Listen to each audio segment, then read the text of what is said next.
Today at the president's big deal foreign policy, national security, civil liberties speech, an activist who has been a thorn in the side of two White Houses now, Medea Benjamin from Code Pink, she willed into existence that rarest of things in presidential speeches, an unscripted moment.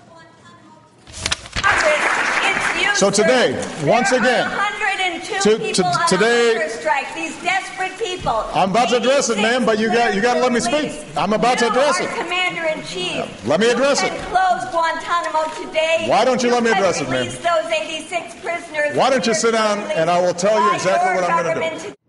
President at first seemingly flustered by the interruption, sort of. But then nobody quite knew how it was going to end because the heckling did not stop. She stopped for a second, but then she interrupted the president again and again and again, and eventually he just let her speak. How about Abdul Rahman al-Awlaki, 16-year-old we went. Is that the way we treat a 16-year-old? He went Why on was he to. killed? Can you tell We us went on. why Abdul Rahman al-Awlaki was killed? Can you tell Muslim people their lives are as precious as our lives? Can you take the drones out of the hands of the CIA? Can you stop the signature strikes killing people on the basis of suspicious activities? We're addressing Will you that. apologize to the thousands of Muslims that you have killed? Will you compensate the innocent family victims? That will make us safer here at home. I love my country. I love the rule of law. The drones are making us less safe, and keeping people in indefinite detention in Guantanamo is making us less safe. Abide by the rule of law. You're a constitutional lawyer. All that while, this was the look on the president's face. Listening. Standing there listening at what is supposed to be his own speech.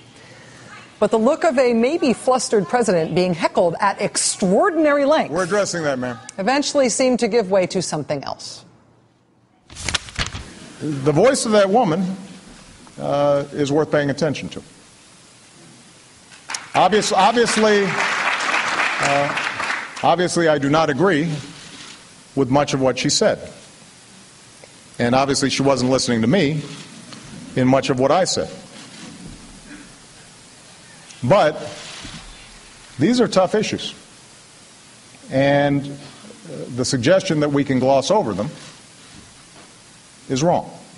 The activists at Code Pink and Medea Benjamin are not trying to make friends. They are out to be disruptive to those with whom they disagree.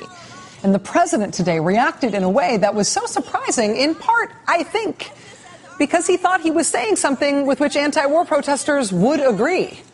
Essentially, the moment there was, hey, stop interrupting me and you might like what you're hearing.